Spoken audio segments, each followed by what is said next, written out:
जय श्री कृष्ण मित्रों, आज આપણે ગુંદાનું અથાણું બનાવીશું। એની માટે મેં 250 ગ્રામ ગુંદા લઈ લીધા છે અને ધોઈ અને આપણે સાફ કરી લઈશું। આ રીતે એક બાઉલમાં લઈને કેરીને પણ આપણે ધોઈ અને સાફ કરી લેવાની છે। આ રીતે બંને વસ્તુને ધોઈ અને સાફ કરી લેવાનું છે। ગુંદાને આપણે આ રીતે કોઈ બી કપડામાં લઈ અને આ રીતે એને કોરા કરી લેવાના છે સરસ રીતે। હવે આપણે ગુંદામાંથી ઠળિયા કાઢી લઈશું। હું તમને બતાવું કઈ રીતે કાઢવાના છે। મેં આગળ શાક ગુંદાનું બનાવ્યું ત્યારે પણ બતાવ્યું છે, પણ ફરીવાર બતાવું છું। આ રીતે ગુંદાને આપણે કોઈ પણ દસ્તાની મદદથી આ રીતે એને ફોડી લેવાના છે ગુંદાને।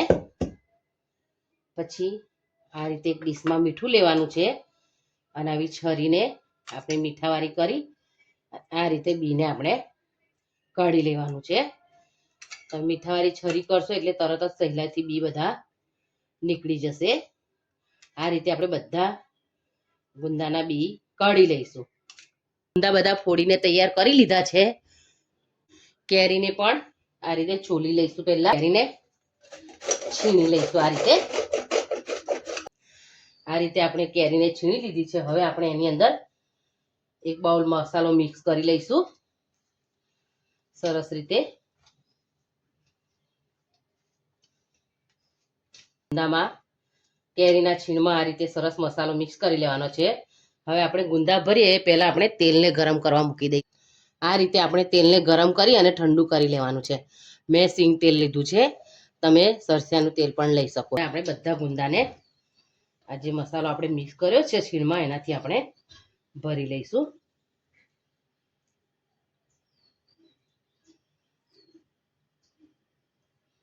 આ રીતે સરળ રીતે તમે ગુંદાનું અથાણું બનાવી અને બારેમાસ સાચવી શકો છો। અને કોને કોને ગુંદાનું અથાણું ભાવે છે એ તમે મને કોમેન્ટમાં લખીને જરૂર જણાવજો। દાદી આપણી નાની આ અથાણા ખૂબ બનાવતા। અત્યારે તો હવે આ બધું ઓછું થઈ ગયું છે બનાવવાનું, કેમ કે હવે તૈયારનો જમાનો આવી ગયો છે। પણ જે તમે ઘરે બનાવો છો એવા બહાર આપણા અથાણા મળતા નથી। એટલે આ રીતે આપણે ભરી અને એને ભરી લેવાના છે। આ રીતે આપણે બધા ગુંદાને આપણું તેલ ગરમ કરીને ઠંડુ થઈ ગયું છે। હવે આપણે એમાં ભરેલા જે ગુંદા છે આપણા એ આપણે ઉમેરી દઈશું।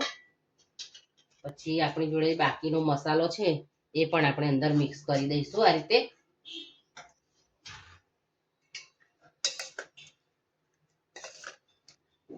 આપણા ગુંદા નાખી દીધા છે આપણે આ રીતે।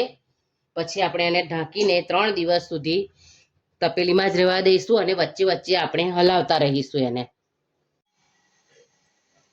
તો તમે જોઈ શકો છો 1 દિવસ પછી આપણું અથાણું કેવું સરસ તૈયાર થઈ ગયું છે જો। પરંતુ આપણે હવે 1 દિવસ હજુ એને ઢાંકીને રહેવા દઈશું। આ રીતે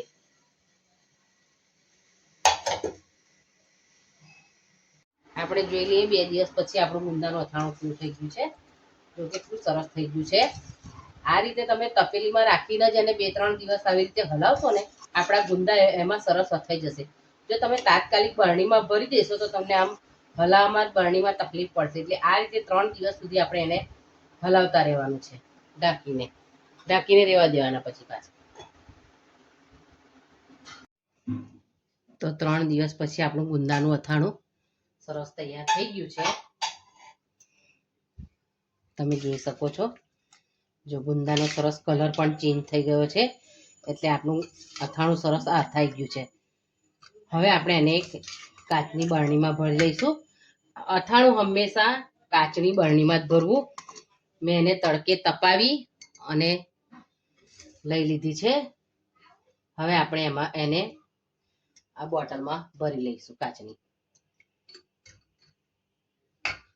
આ રીતે તૈયાર છે આપણું ટેસ્ટી એવું વિસરાતું કેરી ગુંદાનું અથાણું।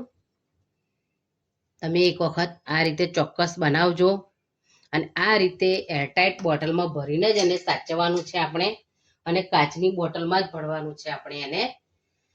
તમે ચોક્કસ આ રીતે એક વખત કેરી ગુંદાનું અથાણું બનાવજો અને કોમેન્ટમાં લખીને જણાવજો કે મારું બનાવેલું અથાણું તમને કેવું લાગ્યું અને તમે અથાણું કેવી રીતે બનાવો છો એ પણ તમે મને લખીને જણાવજો. Thank you.